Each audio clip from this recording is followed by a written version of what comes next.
જૂનાગઢના ભવનાથમાં મહાશિવરાત્રીનો મેળો યોજાયો છે, જેમાં મોટી સંખ્યામાં ભાવિક ભક્તો ઉમટી રહ્યા છે। પહેલા જ દિવસે અસંખ્ય ભક્તોએ કર્યા ભવનાથમાં દર્શન અને ત્યારે અહીં ભક્તો માટે ભોજનની વિશેષ સુવિધા કરવામાં આવી છે। ભવનાથમાં ભક્તિ, ભજન અને ભોજનનો અનોખો સંગમ જોવા મળી રહ્યો છે। ત્યારે આપા ગીગાનો ઓટલો અન્ન ક્ષેત્રના મહંત દ્વારા અહીં ખાસ વ્યવસ્થા કરાઈ છે। હજારોની સંખ્યામાં આવતા ભક્તો માટે શીરો, મોહનથાળ, બુંદીનો પ્રસાદ તૈયાર કરવામાં આવ્યો છે।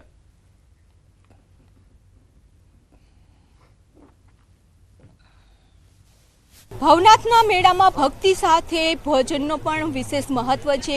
ઠેર ઠેર અન્નક્ષેત્ર છે તે ચાલતા હોય છે। આપા ગીગાનો ઓટલો છે કે જ્યાં અન્નક્ષેત્ર છે તે અખંડ ચાલી રહ્યો છે કે અહીં જે આવે છે ભક્તો દર્શન કરવા માટે તે ભૂખ્યા ના જાય। અહીં શુદ્ધ ઘીમાંથી બનાવેલો શીરો પણ ભક્તોને પીરસવામાં આવે છે। આપણી સાથે છે નરેન્દ્ર બાપુ કે બાપુ અન્નક્ષેત્ર સતત ધમધમી રહ્યું છે।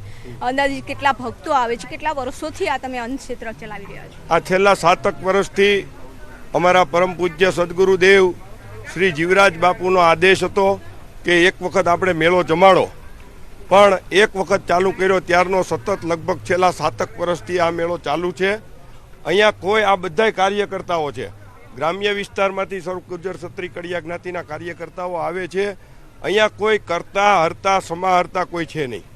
આ ભગવાન ભવનાથ મહાદેવનો મેળો છે। ભગવાન ભવનાથ મહાદેવ જમાડે છે।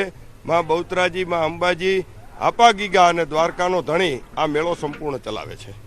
કેટલા લોકો છે રોજના પ્રસાદ લેવા માટે આવતા હોય છે? આમાં એવું છે બેન, આમાં કંઈ ગણવાના હોય નહીં, પણ સરેરાશ લગભગ અંદાજે 7-8 દિવસમાં 2.5-3 લાખ લોકો મહાપ્રસાદનો લાભ અહીંયાથી લેતા હોય છે।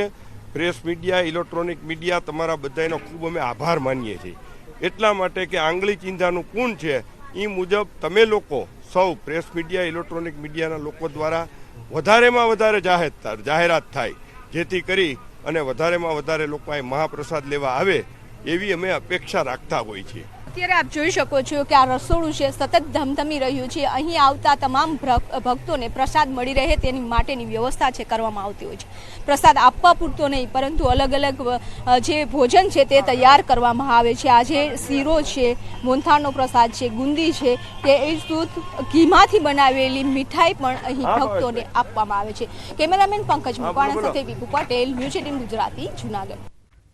વડોદરામાં પાલિકાનું જાહેરનામું 8 માર્ચે શહેરમાં નોનવેજ વેચવાની મનાઈ છે। નોનવેજની દુકાનો નહીં ખોલવા પાલિકાનું જાહેરનામું છે। 8મીએ શિવરાત્રી હોવાથી નોનવેજ વિક્રેતાઓને સૂચના અપાઈ છે। ખુદ પાલિકા પણ 8મીએ પોતાનું કતલખાનું બંધ રખાવશે।